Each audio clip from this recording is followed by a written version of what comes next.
En el programa de hoy, estudio revela que la mayoría de seminaristas a ordenarse este año en Estados Unidos rezan el rosario, adoran a Jesús sacramentado y provienen de familias sólidas. En Colombia, Cardenal del Vaticano destaca la audacia evangelizadora del clero durante visita a comunidades alejadas. La Conferencia Episcopal Portuguesa presenta un equipo de apoyo a las víctimas de abusos a menores de edad en la iglesia. Virtudes de amor a Dios, fortaleza y compasión aprendió Santa Teresita del Niño Jesús de sus hermanas mayores. Le contamos en nuestro especial por el jubileo de la Santa Doctora de la Iglesia. Hoy es la fiesta de Santa Cita, patrona de las empleadas del hogar. Le contamos su vida.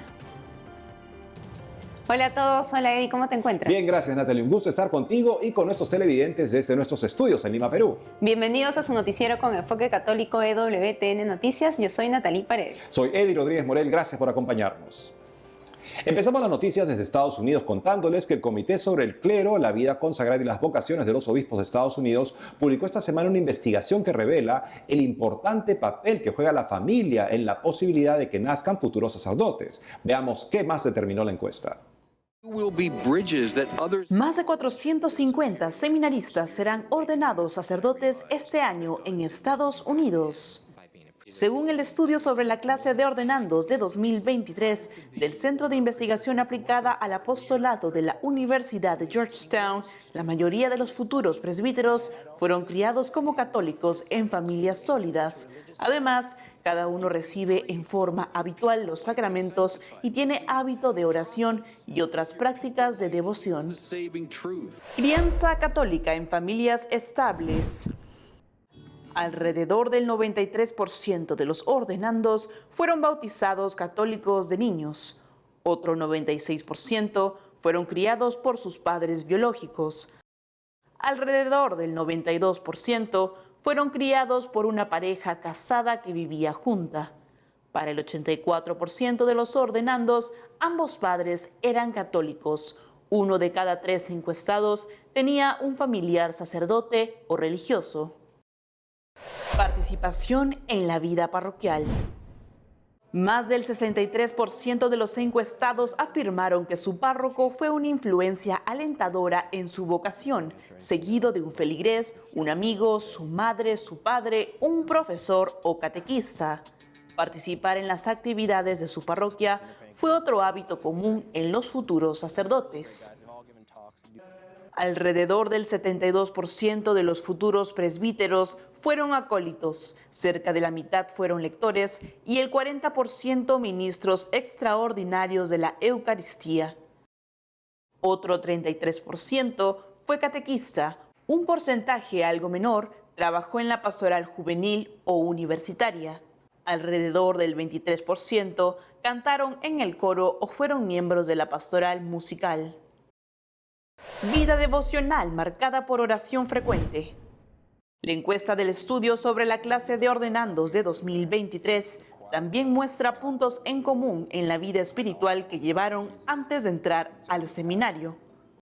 El 73% de los encuestados participaba en forma frecuente en la adoración eucarística. Otro 66% rezaba en forma habitual el Santo Rosario y el 45% participaba en grupos de oración o bíblicos. La lectio divina fue una práctica habitual para el 33% de los encuestados. También declararon haber participado en retiros. Más de la mitad de los ordenandos participó en el grupo juvenil de su parroquia y otro 27% fue parte de la pastoral universitaria católica. La edad media de los ordenandos diocesanos es de 30 años, mientras que la de los ordenandos de institutos religiosos es ligeramente superior, con una edad media de 34 años. El encuestado más joven tenía 25 años y el mayor 67. Los hispanos o latinos representan el 16% de los seminaristas por ordenarse este año. En Colombia, Cardenal del Vaticano destaca la audacia evangelizadora del clero durante su visita a comunidades alejadas. Informa nuestra corresponsal Lida Lozada. Aquí, desde la sede de la Conferencia Episcopal de Colombia en la ciudad de Bogotá, les informo que recientemente durante 5 días, el cardenal Michael Cerny, prefecto del Dicasterio para el Servicio del Desarrollo Humano Integral, estuvo de visita en nuestro país y fueron 3 las actividades centrales en las que participó Inicialmente, el purpurado fue recibido en la diócesis de Soacha, jurisdicción eclesiástica que está ubicada muy cerca de aquí de la capital colombiana, por su obispo, Monseñor Juan Carlos Barreto, para ser guiado hasta una zona conocida como Altos de Casucá, que además de ser de difícil acceso, concentra difíciles problemáticas en estas dimensiones, que además, según han indicado, se convierten en un reflejo de lo que viven muchos otros territorios de nuestro país. Estando en la zona, el cardenal se encontró con habitantes de esta comunidad para escuchar sus testimonios sobre las críticas condiciones que padecen en términos de pobreza extrema, falta de garantía de sus necesidades básicas y derechos, presencia de actores armados ilegales, microtráfico, afectaciones medioambientales por cuenta de prácticas como la minería y la presencia de cerca de 300.000 migrantes, principalmente provenientes de Venezuela, que tampoco cuentan con las condiciones para vivir dignamente. Al tiempo, el cardenal pudo conocer el importante trabajo pastoral que realizan desde hace varios años junto a los sacerdotes y agentes de pastoral de las 7 parroquias que están allí, las diversas comunidades religiosas presentes en este territorio. El prefecto del dicasterio dejó a esas comunidades un mensaje de esperanza y pidió a los representantes de la Iglesia ser cada vez más samaritanos y tener una mayor actitud de escucha. Estoy contento de conocer esta, digamos, pequeña realidad como introducción a todo el país. Eso es un privilegio y estoy muy contento de haber escuchado testimonios no solo de problemas, pero siempre de problemas con sus soluciones. Espero que esto esté una buena parábola, un buen mensaje para todo el país y para toda América Latina. Agradecemos mucho la presencia sencilla, la presencia contundente también del cardenal, animándonos a seguir adelante, trabajando en la sinodalidad y logrando que la cultura del encuentro nos ayude a superar las dificultades. Posteriormente, el cardenal Cerny participó en el tercer Congreso Internacional de Doctrina Social de la Iglesia, que fue convocado por el Consejo Episcopal Latinoamericano aquí en la ciudad de Bogotá durante 3 días. A partir de sus iluminaciones, temas como el clamor de la tierra, el grito de los pobres, el viacrucis de los migrantes, la crisis educativa y la violencia fueron ejes vertebradores de los espacios de escucha y de discernimiento desarrollados por los participantes durante el encuentro. Posteriormente, junto a algunos miembros de su equipo, el prefecto del dicasterio hizo presencia en esta sede de la Conferencia Episcopal para reunirse con los directivos del Secretariado Permanente del Episcopado y escuchar de su propia voz cuál es la misión que actualmente se adelanta desde esta dimensión social de la evangelización, cuáles son las prioridades pastorales que se tienen específicamente en términos del trabajo por la reconciliación y la paz. El esfuerzo de paz de parte de la Iglesia es en respuesta a todas las complicaciones que un huésped jamás pueda entender. Entonces, en lugar de comentar, prefiero agradecer y animar y esperar buenas noticias en el próximo futuro. Desde Colombia, Lida Lozada, EWTN Noticias. Ahora pasamos a noticias desde Portugal. La Conferencia Episcopal presentó un grupo de profesionales para hacer frente a los casos de abusos. Conozcamos los detalles en el siguiente informe. El equipo creado por la Conferencia Episcopal Portuguesa recibe el nombre de Vita, o Vida en portugués. Está integrado por psicólogos, un psiquiatra, un asistente social y un grupo consultivo de expertos en derecho y análisis estadístico, todos laicos. Este es un grupo Este es un grupo enfocado a tener una vertiente operativa dentro de la Iglesia, por lo que necesita tener un frente de acogida bien autónomo ante las víctimas y la sociedad, pero al mismo tiempo tiene que articularse en el seno de la Iglesia de manera eficaz para que se puedan coordinar los aspectos de acompañamiento de las víctimas y sobre todo los aspectos de formación, prevención y organización de una estructura orgánica dentro de la Iglesia que pueda acoger y tratar adecuadamente esta situación. Y tratar convenientemente esta situación. El Grupo Vita tiene un mandato de 3 años. Sucede a la comisión de expertos que investigó la dimisión de los abusos sexuales en la Iglesia portuguesa. Está liderado por la psicóloga Ruth Agulhas. Agulhas dijo que la Iglesia asume un papel pionero en Portugal al apostar por la creación de respuestas específicas para víctimas y agresores. Pretendemos recibir sospechas y denuncias de abusos sexuales a niños o adultos sobrevivientes u otros, actuales o pasados, cometidos por miembros de la Iglesia Católica, sacerdotes o laicos, y dirigirlos a la denuncia respectiva a las instancias de investigación competentes. La prevención y la rehabilitación también formarán parte del grupo de trabajo. Por ello, se prestará apoyo psicológico a curas y otras personas vinculadas a la Iglesia que hayan cometido abusos para evitar reincidencias. La polémica por un supuesto aborto no permitido por las leyes de El Salvador pone en riesgo la defensa de la vida en este país. El llamado caso Beatriz, seudónimo de la protagonista de la historia, está por recibir sentencia de la Corte Interamericana de Derechos Humanos en Costa Rica. Desde ahí nos explica nuestra corresponsal Anastasia Telles. Aquí, desde las afueras de la Corte Interamericana de los Derechos Humanos, donde los ojos de los grupos pro vida, feministas y pro aborto se encuentran en estos momentos, ya que el caso de Beatriz contra El Salvador se encuentra en proceso. Beatriz era una humilde joven salvadoreña casada.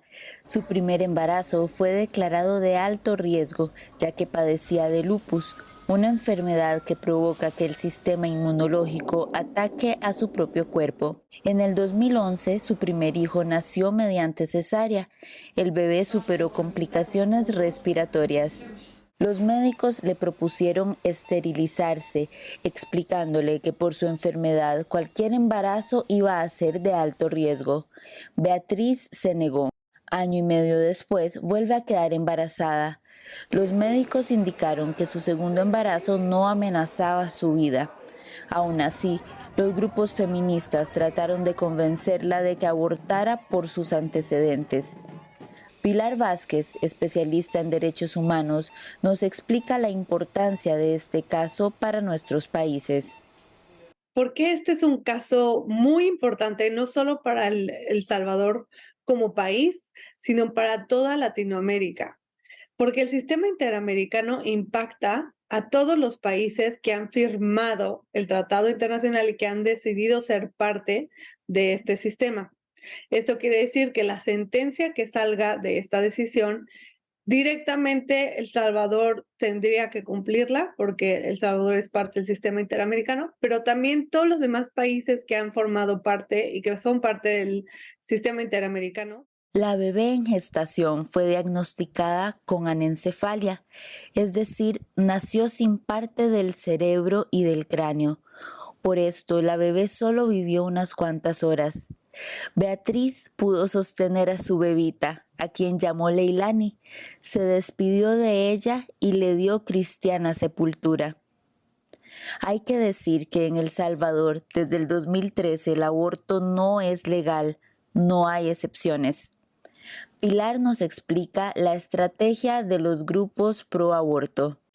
En este proceso, Beatriz tristemente pierde la vida en un accidente de motocicleta, lo cual no tiene nada que ver con el embarazo que ella tuvo de Leilani y fue bastantes años después del embarazo que tuvo de Leilani. Pero los grupos feministas achacan a que fue por esta cuestión de este embarazo que ella tuvo y que por esto muere Beatriz, y no es cierto. Entonces tenemos al final, ante la Corte Interamericana, la vida de dos mujeres. La vida de Leilani, que es una bebé que no tiene menos valor por ser una bebé con una discapacidad que es anencefalia, y la vida de Beatriz, que también la pierde, que no está relacionado con el tema del embarazo, y entonces se llega a la Corte Interamericana. La demanda contra el gobierno está por resolverse en la Corte Interamericana de Derechos Humanos. El 22 y 23 de marzo últimos, en audiencia de la Corte de Derechos Humanos, se presentaron las pruebas, se escucharon a los testigos y a los representantes de la presunta víctima. El Estado de El Salvador también presentó sus descargos. Si la Corte declara culpable o no al Estado de El Salvador, habrá repercusiones en casos similares en Latinoamérica. Entonces, pues venir a decir que de alguna forma El Salvador debió practicar el aborto es una paradoja en el tanto la misma convención está protegiendo la vida desde la concepción. Antes de fin de año se conocería la sentencia de la Corte de Derechos Humanos. En San José, Costa Rica, Anastasia Telles Abarca, EWTN Noticias. Nos vamos a una breve pausa y al volver, virtudes de amor a Dios, fortaleza y compasión aprendió Santa Teresita del Niño Jesús de sus hermanas mayores. Le contamos en nuestro especial por el jubileo de la Santa Doctora de la Iglesia. Hoy es la fiesta de Santa Cita, patrona de las empleadas del hogar. Le contamos su vida. Volvemos con más información con Enfoque Católico.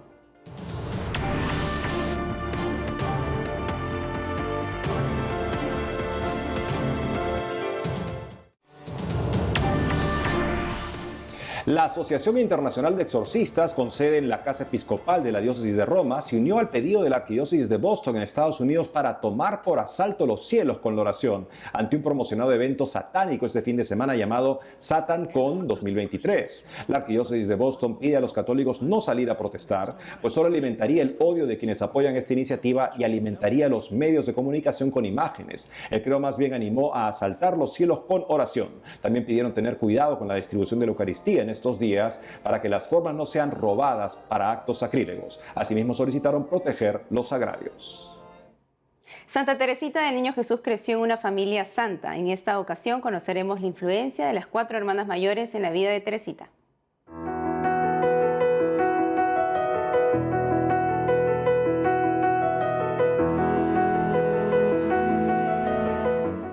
Desde España nos acompaña la Madre María Clara de Cristo Rey de las Carmelitas Samaritanas del Corazón de Jesús.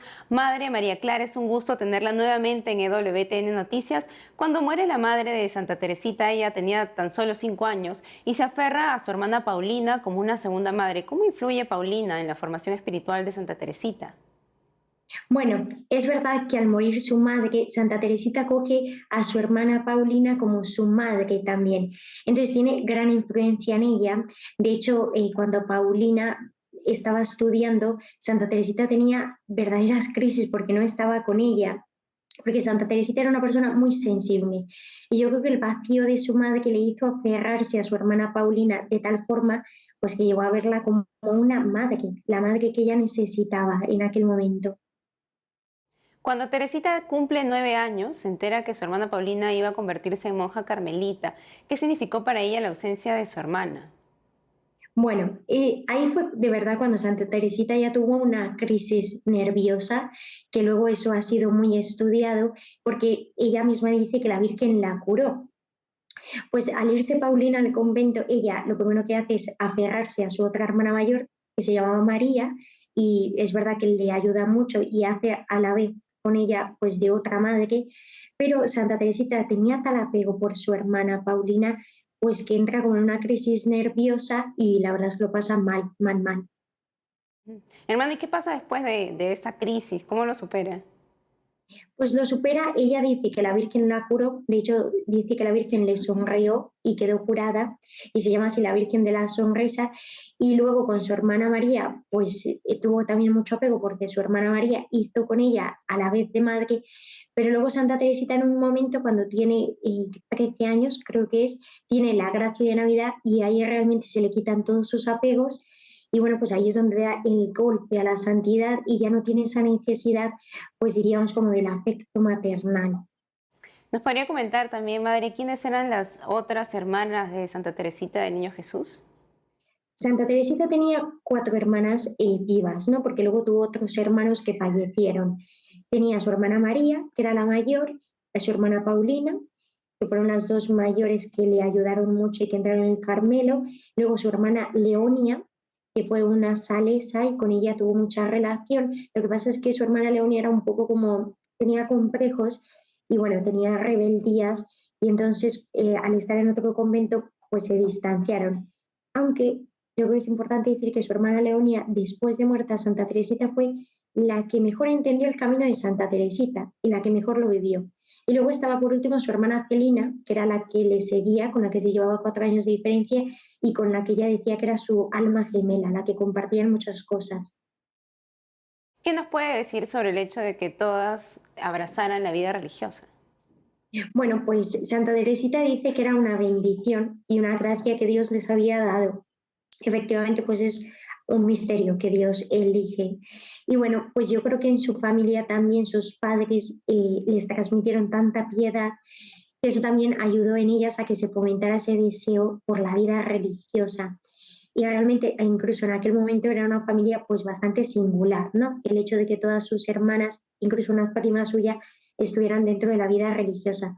Pero bueno, Santa Teresita siempre se sintió orgullosa de ello y era para ella pues un motivo de agradecimiento delante de Dios. Madre, ¿cuáles considera que fueron las virtudes más fuertes que Teresita heredó de sus hermanas? Bueno, pues mira, de su hermana María, desde luego la fortaleza, porque su hermana María le ayudó mucho a superar pues la crisis que tuvo cuando Paulina se fue al convento y le ayudó pues a hacerse fuerte. De Paulina puede ser la piedad. Paulina le ayudó a ser fervorosa y de hecho se dice que tan Santa Teresita cuando era muy pequeña, por influencia de Paulina, pues llevaba un rosario de cuentas, rezaba detrás de la cortina y todo eso lo aprendió de ella. Y yo creo que de Leonia y de Celina la compasión, ¿no? Porque ella, de hecho, en sus escritos, las cartas que les escribe a Leonia y a Celina, se nota la gran compasión y la gran misericordia que tiene por ellas, ¿no? Al intentar ayudarlas y llevarlas a la santidad. Madre María Clara de Cristo Rey, gracias por todo lo que nos ha comentado sobre Santa Teresita del Niño Jesús. Gracias a vosotros.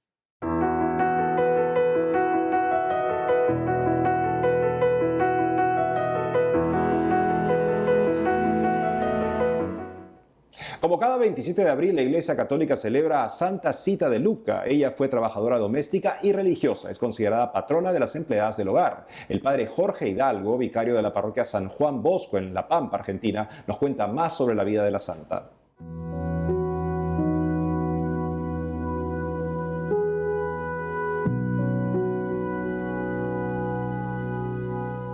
Fue una santa de la Edad Media de la cristiandad, del siglo XIII, muy importante la labor doméstica que ella realizaba allí en la ciudad de Lucca, donde se santificó, porque sin duda el santo es el que vive bien, extraordinariamente bien, lo pequeño y lo cotidiano de cada día, y eso esta santa lo ha entendido perfectamente, hasta tal punto de que no solo se ha distinguido por el servicio y la caridad para con sus patrones, sino que además ha practicado la caridad, y la caridad heroica, y la atención a los pobres y a los enfermos, de tal forma que hasta a veces ponía en riesgo su propio trabajo, podemos decir, ¿no? Su propia labor, porque hasta regalaba cosas que eran de sus amos, ¿no?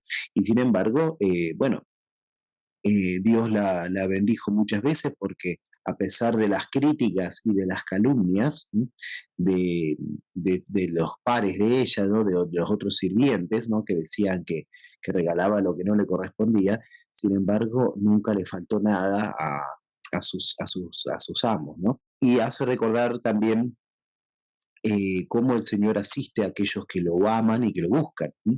Especialmente una vez se le apareció un ángel, ¿no? Un ángel justamente, pero claro, ella no sabía que era un ángel, lo veía como un pobre y un menesteroso, ¿no?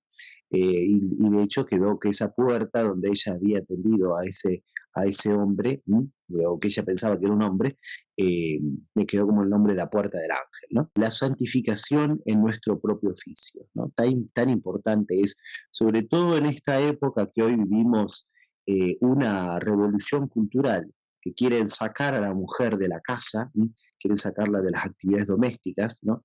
Y sin duda es una verdadera labor. Santa Cita tiene su ejemplo de santidad, es tan actual para este mundo de hoy, para que las madres de familia no descuiden este lugar fundamental que tienen y además irreemplazable, como las primeras educadoras de sus hijos, ¿no? Y también por eso las primeras catequistas, ¿no?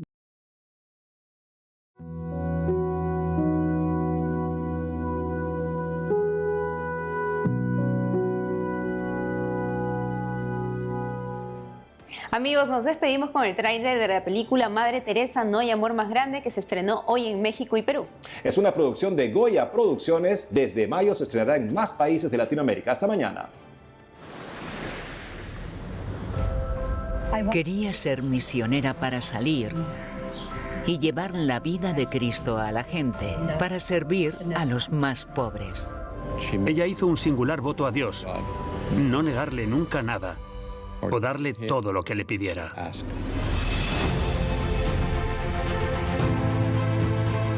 Creo que aceptó toda esa fama, atención y honores porque lo vio como una gran oportunidad para ser defensora de los pobres.